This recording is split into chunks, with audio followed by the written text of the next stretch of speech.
Something I pride myself on is keeping up with all the new Star Wars content that comes out as it's released so I can review it and give you my thoughts and let you know whether or not it's worth your time.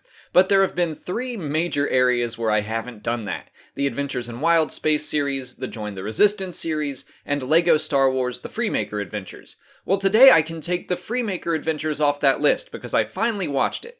First, let's talk about the issue of canon, because I know it's important to a lot of people, including myself. The official response from the creators was that their show exists in the LEGO Star Wars universe, portraying events in a much sillier, kid-friendlier tone, like the LEGO Star Wars game adaptations of the movies. That still leaves a lot of room for debate. During the first season, I was able to accept that as a possibility because the story was very separate from the movies. But Season 2 was directly involved with events like the Battle of Endor, and it all just became harder for me to reconcile. My opinion is that the Freemakers and the events surrounding them are not canon. It's just a fun show for kids that takes place within the Star Wars universe. It's the kind of story someone playing with Star Wars LEGO might make up. That said, the showrunners worked with the Lucasfilm Story Group. I think that was mostly to make sure their stories weren't going over the same beats as Star Wars Rebels or anything else. But I do think that means that elements of the show, like ships or planets or maybe some characters, could possibly be canon, but I'll go over that in a separate video. Season 1 of the show introduces the Freemaker family. They are scavengers who build or repair ships with scrap they've collected. On a remote planet, the youngest member of the family, Rowan, learns he is Force-sensitive when he feels the call of a kyber crystal and meets a Jedi named Nare who explains that the crystal is special.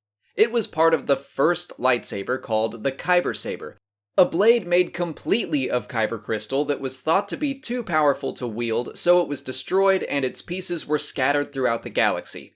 The Freemakers help Nare recover the pieces until they realize she is actually an agent of the Empire.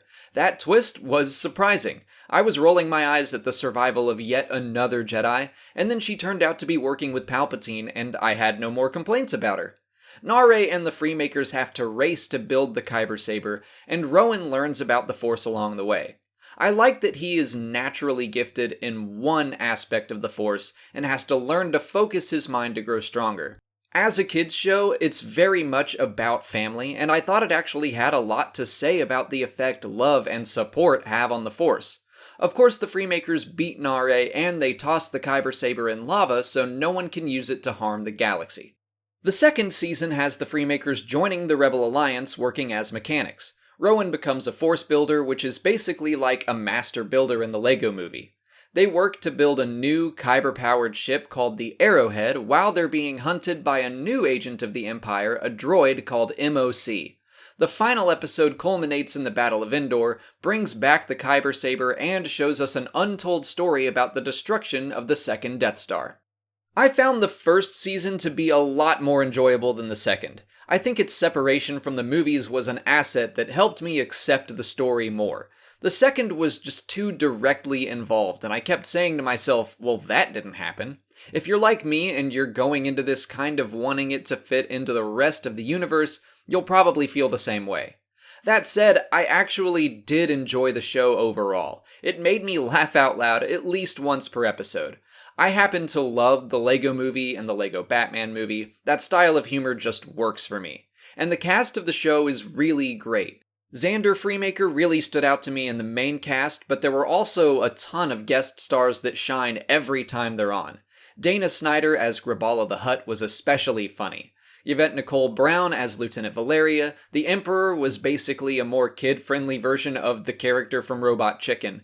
I don't have a single criticism of the cast. They got the tone of the show and they had fun with it. Also, the theme song is crazy catchy, and I was literally humming it to myself as I wrote this review.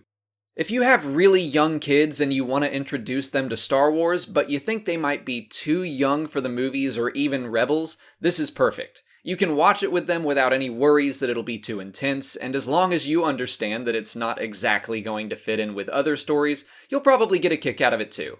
There are a ton of inside jokes for longtime Star Wars fans. If you don't have kids, even if you love the LEGO movies or games like I do, I'd say it's kind of a toss-up on whether or not you'll like it. This is one of those things where I probably wouldn't have finished it if I didn't have this channel. I didn't dislike it, but I'm just not the target audience. I blew through Season 1 pretty quickly, but Season 2 did start to feel a bit like a chore. So those are my thoughts on the show. Have any of you guys seen the Freemaker Adventures? Let me know what you thought in the comments. I'll be trying to cover adventures in wild space real soon to continue catching up on those last few canon stories I've been neglecting. If you haven't already, please like this video, subscribe to the channel, follow me on Twitter, Instagram, and Facebook, and consider checking out my Patreon page. As always, thanks for watching, and may the Force be with you.